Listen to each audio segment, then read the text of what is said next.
Hi there, guys. So on this channel, I don't generally do match reactions because there's a lot of other channels that do it, and I never used to get much traffic on it, so I didn't think you guys were interested in me doing it. But if you do, let me know in the comments down below, and I might do it again. But I feel like I need to talk about that game because being a ref myself, I do generally find myself defending what goes on in games, yeah. And with this one in general, like with the end, not the ender. I'm going to talk about individual players in a bit. With the Doku McAllister thing at the end of the game,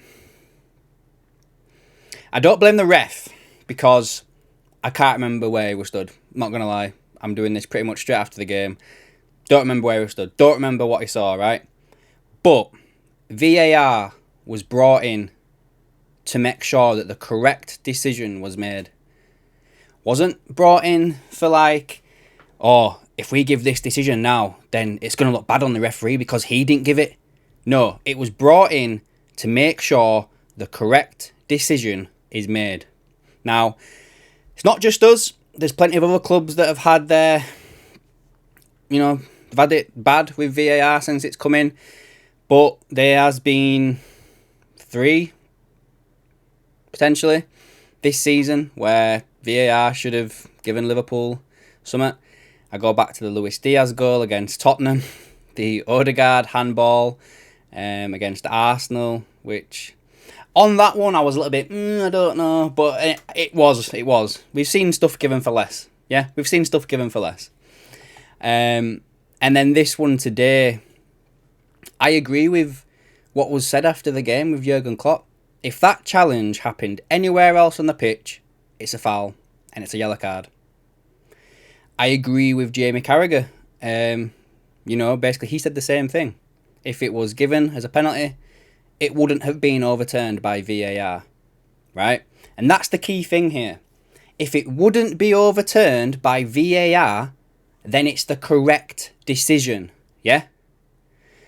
And they're not going to change anything this season, guys. They're really not. But there needs to be a change to VAR in this country because it's not being used properly. It should be just literally, if it's the correct decision, it's given. And we'd all just back it up. Do you know what I mean? Like, and again, I don't want to come across like a fan like, oh, you're only talking about it because it's your team. No, there's been loads across the league that have gone against several clubs this year. But when it comes to big moments like this, we're now second in the league, joint points of Arsenal, which, we're not behind. We're behind on goal difference. But we should be 2 points ahead. So, yeah, it's one of them. It's one of them, guys. So, let me know down in the comments what you think on that. But just to talk about some of the players as well today. Endo, for me, I know a lot of people are saying that Maka's become the signing of the season because of his recent performances, and I agree. But if we're going to give Maka the signing of the season, I think we've got to give Endo the bargain of the season.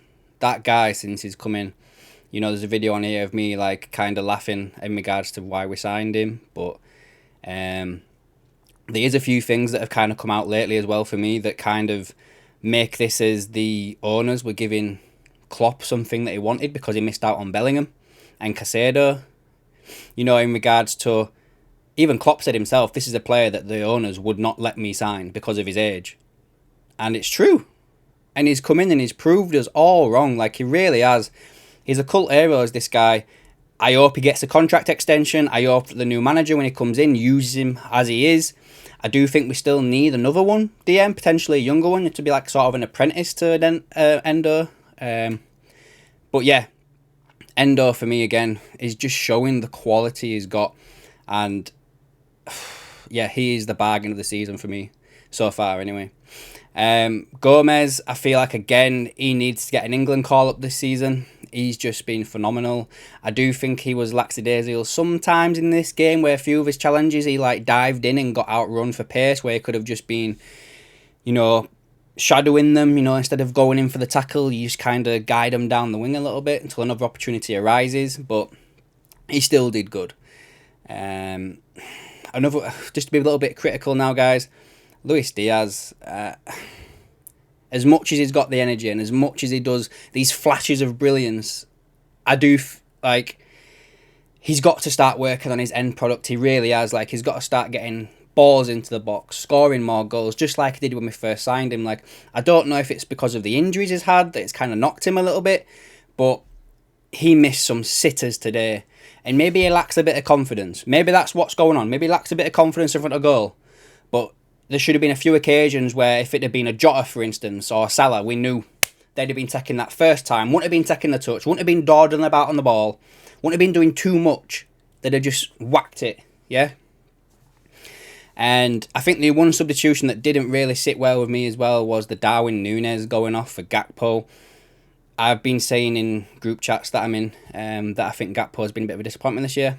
I know that he's kind of playing a bit out of position, but he didn't show anything. So for me, the only reason you're taking Núñez off is he's injured or he's knackered, because he were a threat all game. And especially when he started winging them balls and like knocking out flicks and getting it to Elliott and that lot, I thought he did well. So unless he's just knackered or injured, I didn't get that substitution. And then just lastly, we'll touch on Salah. Why didn't he start the game, guys? I understand that he's just coming back from injury. I understand that he may not have the full fluidity yet going. But golden rule for me is, if you are fit enough to be on the bench, you are fit enough to start. Some of you might argue against that, but let's say, for instance, in this game, if Elliott got injured first minute, who are you bringing on? Are you going to sit there really and be like, well, we can't put Salah on. Can't put Salah on. He can only play 20 minutes, 30 minutes. If we put him on now, I'll have to take him off later on in the game. You don't do that, do you know what I mean? Like, and maybe I'll get some people in these comments that are just kind of like, oh, you don't know nothing about sports science. Well, unfortunately, if you're not fit enough to play a full game, then you shouldn't be on the bench, man. Especially in big games like this. We've got a midweek game in FA Cup. You could have rested Salah then. He didn't have to play then. And then we've got, 2 weeks off because of international break? He didn't need to miss this game from the start, in my opinion. But again, I could be wrong. Could be wrong, but it's just what I think anyway, guys. So yeah, I'll leave the video there, guys. Let me know what you think down below on all of this. And yeah, guys, if there's anything else to talk about, obviously I'll be here to talk about it. So I'll catch you in the next one.